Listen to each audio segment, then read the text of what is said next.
मैं ऑफिस से कुछ जल्दी घर आ गया था। मेन गेट की चाबी मेरे पास होती थी और मैं ही दरवाजे का लॉक खोलकर अंदर आ जाता था, क्योंकि मेरी पत्नी अनीता काम में बिजी होती थी और घर में हम दोनों के अलावा कोई भी नहीं था। लेकिन जैसे ही मैंने आज दरवाजा खोला तो मुझे अनीता के खिलखिलाकर हंसने की आवाजें आने लगी।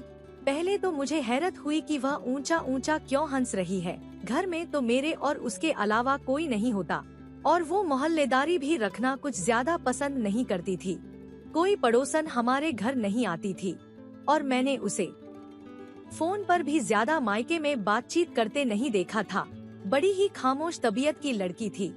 हमारी शादी को अभी सिर्फ 1 ही महीना हुआ था और इसे 1 महीने में मैंने उसे बहुत ही कम बातचीत करते देखा था। खैर, मैं घर के अंदर दाखिल हुआ तो किचन बिल्कुल खाली था। अनीता के हंसने की आवाज कमरे से आ रही थी। मैं भी कमरे की तरफ ही चल दिया, लेकिन जैसे ही मैं कमरे के दरवाजे तक पहुंचा, अनीता के साथ साथ मुझे एक मर्दाना कह कहे की आवाज भी आई। मैं जो अपने कमरे के दरवाजे का नॉब घुमाने ही लगा था कि उस लड़के के हंसने की आवाज पर मेरा हाथ वहीं रुक गया था। यह कौन था जो मेरी पत्नी के कमरे में मौजूद था? मेरा दिमाग तो घूम के रह गया था। मैंने गुस्से से कमरे का नॉब घुमाना चाहा तो मुझे हैरत का बड़ा ही जोरदार झटका लगा था, क्योंकि दरवाजा लॉक था। अब तो मेरा पारा हाई होने लगा था। मेरी पत्नी किसके साथ कमरा बंद करके अंदर बैठी थी और ऊंचे ऊंचे कह कहे लगा रही थी।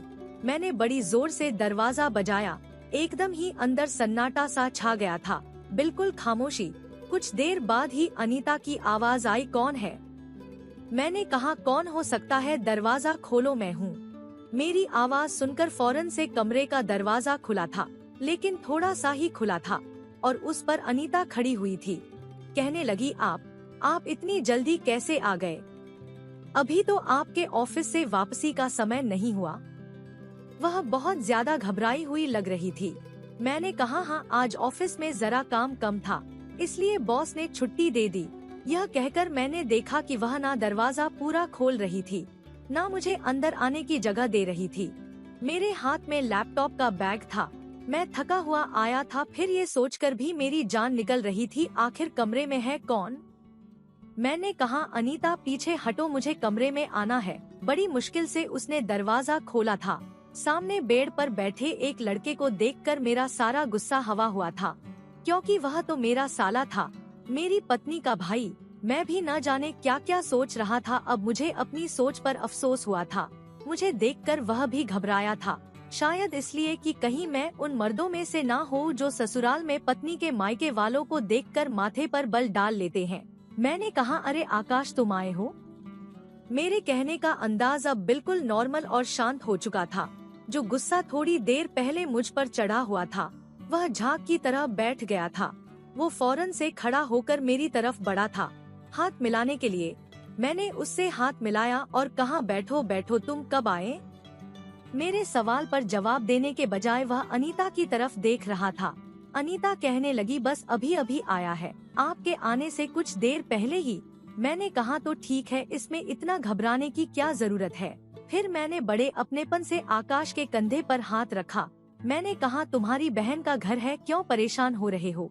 फिर मैंने अनीता से कहा, अपने भाई को खाना वाना तो खिला दिया है कि नहीं, या बस बातों से ही उसका दिल बहला रही हो? अनीता भी मेरे नॉर्मल व्यवहार को देखकर अब कुछ रिलैक्स हो चुकी थी। आकाश का भी रुका हुआ सांस बाहर हुआ था। मैंने खाना उन दोनों के साथ ही खाया था। आकाश खाना खाते ही घर से चला गया। मैंने अनीता से कहा कि तुम्हारा भाई अगर घर आया था तो कमरे में छुपकर क्यों बैठा था? घर में तुम्हारे अलावा तो कोई नहीं था, फिर कमरा बंद करने की भला क्या जरूरत थी? मैंने यह बात यूं ही आम से अंदाज में कही थी, लेकिन अनीता तो यूं परेशान हुई कि जैसे मैंने ना जाने उससे क्या पूछ लिया हो। हकलाते हुए कहने लगी, वह बस मैं और आकाश और मैं। शायद उसे समझ नहीं आ रहा था कि बात कैसे बनाए। अगर आकाश की जगह अनीता का कोई और भी रिश्तेदार होता तो शायद मैं शक करता, क्योंकि मेरी पत्नी की बदहवासी और घबराहट और माथे पर चमकने वाला पसीना और मुझसे बार बार नजरें चुराना मुझे शक में डाल रहा था।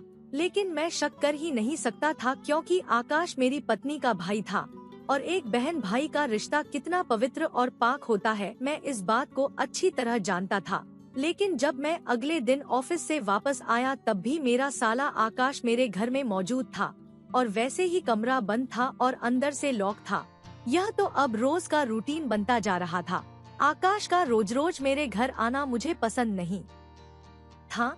एक दिन तो मैंने अपनी पत्नी का अनीता से कह दिया कि आकाश रोज रोज हमारे घर क्यों आता है। मेरे कहने पर वह कुछ परेशानी का शिकार हुई थी। कहने लगी, शादी से पहले हम दोनों का समय एक साथ ही गुजरता था। उसे मेरी आदत है और मुझे उसकी। अब इतनी जल्दी तो आदत नहीं बदल सकती, लेकिन धीरे धीरे वह खुद बहुत मुझे पीछे होता जाएगा। मैंने सोचा उसकी बात भी ठीक है, क्योंकि वह 2 ही बहन भाई थे और कोई तीसरा बहन भाई नहीं था। इस तरह उनका एक दूसरे के साथ अटैच होना तो एक नेचुरल सी बात थी। मैंने कहा, कोई बात नहीं, यहाँ तक तो बात मुझे भी समझ आती है, लेकिन बंद कमरे में मेरी पत्नी और उसके भाई का होना मुझे अजीब सा लगता था। और उस पर दरवाजे का लॉक भी होना, कभी कुंडी का लगा होना, कुछ अजीब था। एक बार तो जब मैंने देखा मेरा दिल बेचैन सा हो गया था। आज भी मैं ऑफिस से जल्द ही वापस आ गया था। ना जाने क्यों मेरा दिल ऑफिस में लगता नहीं था।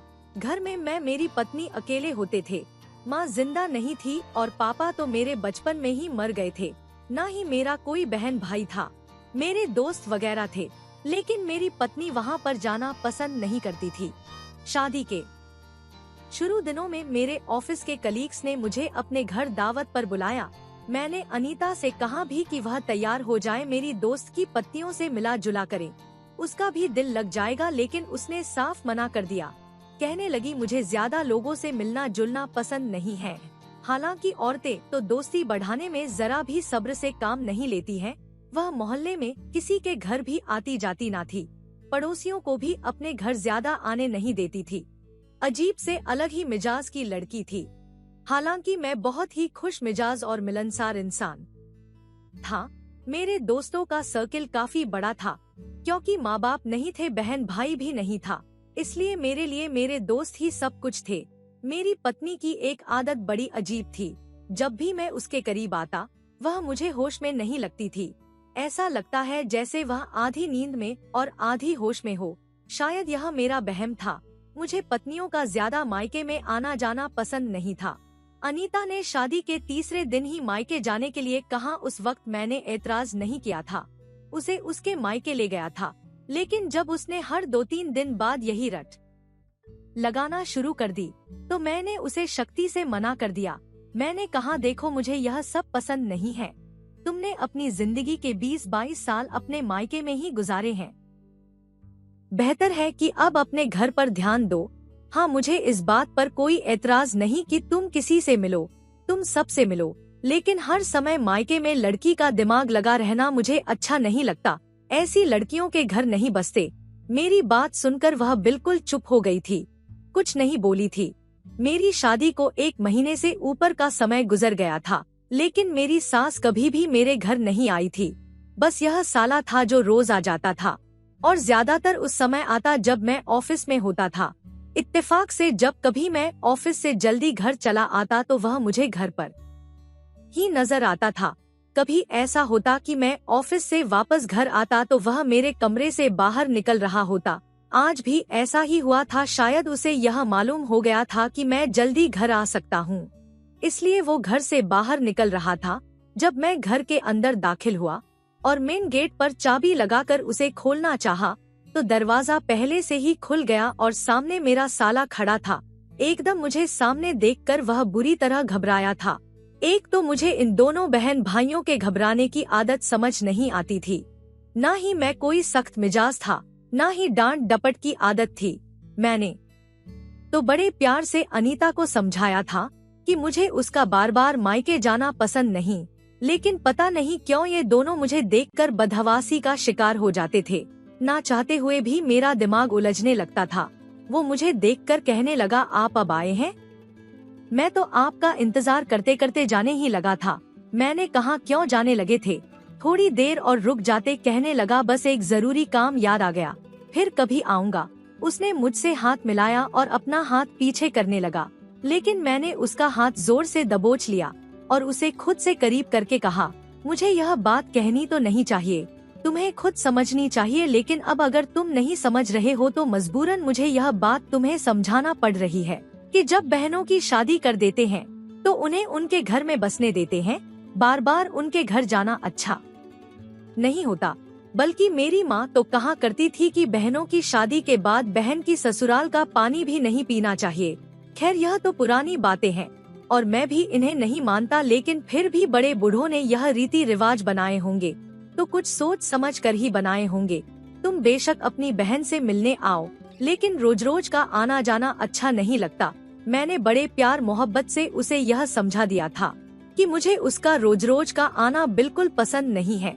वो मेरी बात सुनकर कुछ नहीं बोला था, चुपचाप चला गया, लेकिन मुझे बड़ी अजीब सी नजरों से देख रहा था। शायद उसे मेरा समझाना बुरा लगा था। अगर लगा भी था तो लगता रहे, उसे खुद समझना चाहिए था कि वह क्या कर रहा है। खैर मैं घर में दाखिल हुआ। अनीता शायद अभी भी अपने कमरे में ही थी। मैं भी सीधा कमरे में चला गया, लेकिन जैसे ही मैं कमरे में दाखिल हुआ मेरा दिल धक से रह गया था। अनीता वॉशरूम में थी और नहा रही थी। सामने बेड की चादर बुरी तरह से बिखरी हुई थी। यह देखकर मेरा दिल किसी ने मुट्ठी में जकड़ा था कि अचानक मेरी नजर टेबल पर रखी हुई घड़ी पर पड़ी, जो कि मर्दाना घड़ी थी, और उस घड़ी के पास अनीता की चूड़ियां भी उतरी पड़ी थी। अगर यह घड़ी उसके भाई आकाश की थी तो बेड पर ऐसा किया हुआ था जो पूरे बेड की हालत खराब थी। यह सोचकर तो मेरा दिल धड़कना भूल गया था। मैं तो अभी इसी उलझन में घिरा हुआ था कि एक और धमाका मेरे सर पर हुआ था। बेड से नीचे एक प्रोटेक्शन का खाली पैकेट भी पड़ा हुआ था और उस पैकेट को देखकर मैं सांस लेना भूल गया था। मेरे दिमाग में जो बात आई थी मैं उसे सोचना भी पाप समझता था, लेकिन जो कुछ कमरे की हालत थी वह सब कुछ इस बात की गवाही दे रही थी कि अभी इस कमरे में कुछ देर पहले क्या हुआ था। जब वॉशरूम का दरवाजा खुला, गीले बालों पर तौलिया लपेटे अनीता बाहर आई थी, लेकिन मुझे देखकर रुक गई। कहने लगी, आपके ऑफिस की ड्यूटी बदल गई है, अब आप अक्सर जल्दी आने लगे हैं। मैंने उसे कोई जवाब नहीं दिया, लेकिन बेड की चादर उसे पैकेट के ऊपर से अपनी नजरें नहीं हटाई थी। बेड पर अपनी चूड़ियां देखकर फौरन से अनीता ने अपनी कलाइयों को देखा था, फिर चूड़ियां पहनने लगी।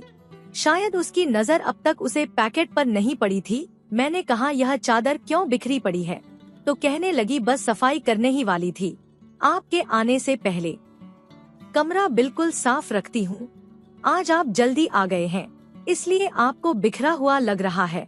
ये कहकर वह अपनी चूड़ियां उठाने लगी और अपनी कलाइयों में पहनने लगी। साथ ही साथ उसने उस मर्दाना घड़ी को अपनी मुट्ठी में दबोचा था, शायद मुझसे छुपाने की कोशिश कर रही थी। इसके साथ ही तकिया सही करने लगी। मैंने झुककर वह पैकेट उठाया और उसके सामने किया, जिसे देखकर उसके चेहरे की रंगत उड़ गई थी। मैंने कहा, अनीता यह क्या है? कुछ देर तो वो कुछ बोल ही नहीं पाई थी। फिर कहने लगी, शायद रात वाला पैकेट है, मैं डस्टबिन में डालना भूल गई होगी। मैंने कहा, लेकिन अनीता हमारे बीच रात को ऐसा कुछ भी नहीं हुआ था, फिर यह पैकेट कहाँ से आया? कहने लगी, उफ़्फ़ो रोहन, आप तो बाल की खाल निकालते हैं। रात को नहीं हुआ था, लेकिन उससे पिछली रात हुआ था। शायद बेड के नीचे चला गया होगा और अब चप्पलों के साथ इधर उधर कहीं से आ गया होगा। कमरे की सफाई नहीं हुई है तो पैकेट भी कमरे के अंदर ही पड़ा है। मुझे उसके जवाब से संतुष्टि नहीं हुई थी। फिर मैंने कहा, तुम क्या कर रही थी? कहने लगी, कुछ भी तो नहीं, बस यही सोच रही थी कि नहाने के बाद कमरे की सफाई करूंगी। बस खाना बनाया था तो गर्मी लग रही थी, इसलिए सोचा पहले नहा लूं।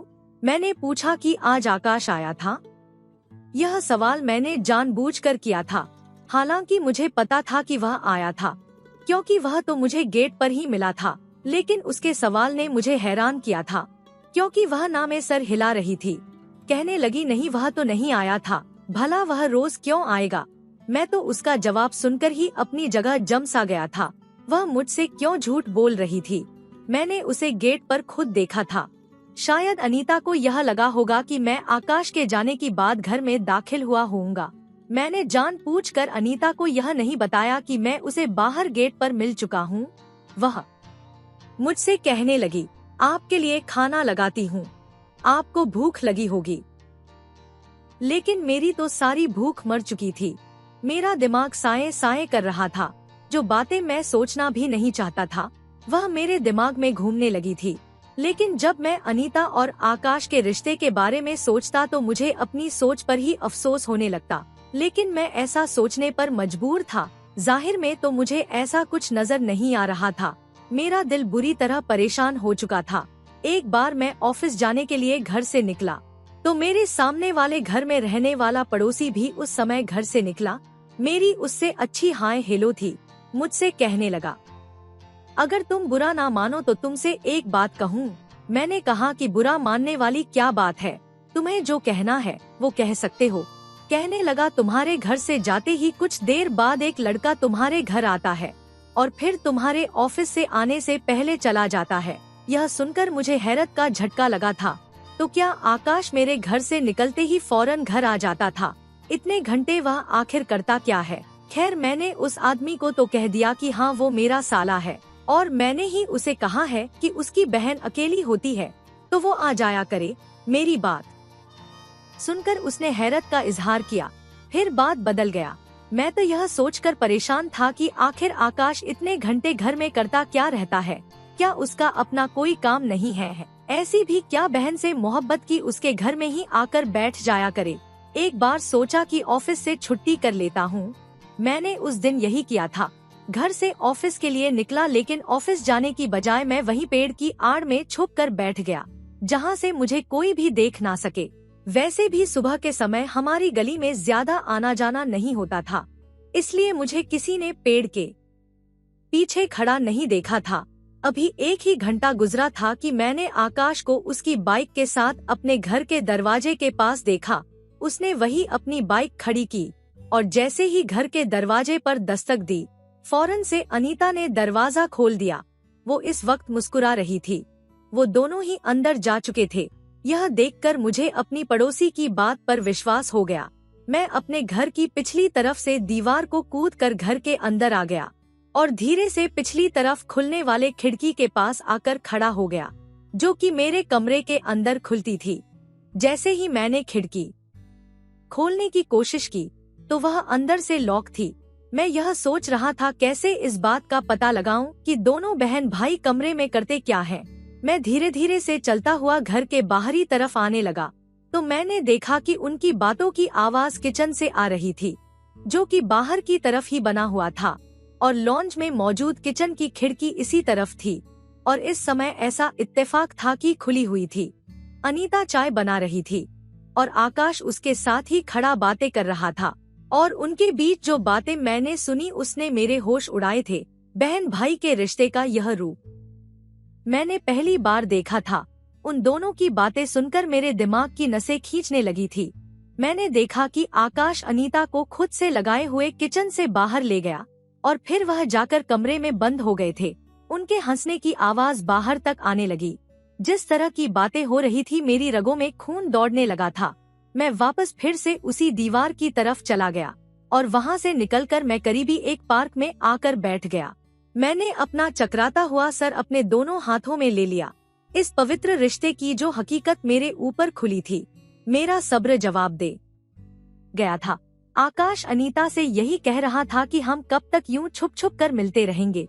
तुम क्यों इस बात का हल नहीं निकल रही हो? जब भी तुम्हारे करीब आता हूँ तो तुम्हारे पति का डर लगा रहता है कि कहीं वह आना धमके और हमें देख ना ले। मैं तो तुम्हें जी भर के प्यार भी नहीं कर सकता। ये कैसा भाई था और वह कैसी बातें कर रहा था। उसकी बात सुनकर अनीता कहने लगी थी कि मेरे बस में नहीं है, मैं क्या कर सकती हूँ। आकाश कहने लगा, मुझे रात में नींद नहीं आती जब यह सोचता हूँ कि वह कमीना तुम्हारे पास होगा। मुझे यह सब बर्दाश्त नहीं होता। वो कहने लगी कि मैं रात को नींद की दवा लेती हूँ ताकि जो कुछ भी हो वह मेरे होश में ना हो, इसलिए मैं उसे रोक तो नहीं सकती। जब वह मेरे करीब आता है तो मुझे उससे घिन महसूस होती है। मैं उसे अपने होशो हवास में अपने करीब आने देना नहीं चाहती, इसलिए उसके कमरे में आने से कुछ देर पहले ही मैं नींद की गोली खा लेती हूँ और जब तक वह मेरे करीब आता है मैं कुछ नींद में चली जाती हूँ। मैं ही जानती हूँ मैं यह समय कैसे गुजरती हूँ। इससे पहले कि अनीता कप में चाय डालते आकाश ने उसका हाथ पकड़ा है और उसे किचन से बाहर ले जाकर मेरे कमरे में ले गया। कमरे के लॉक होने की आवाज से मैं समझ गया था कि अंदर कौन सा बेहुदा काम हो रहा है। लेकिन दो सगे बहन भाई यह घिनौना काम कैसे कर सकते हैं? मेरा दिमाग ही काम नहीं कर रहा था। मैं सीधा पार्क से उठकर अपने ससुराल चला गया, जहां मेरी सास के अलावा उस वक्त कोई मौजूद न था।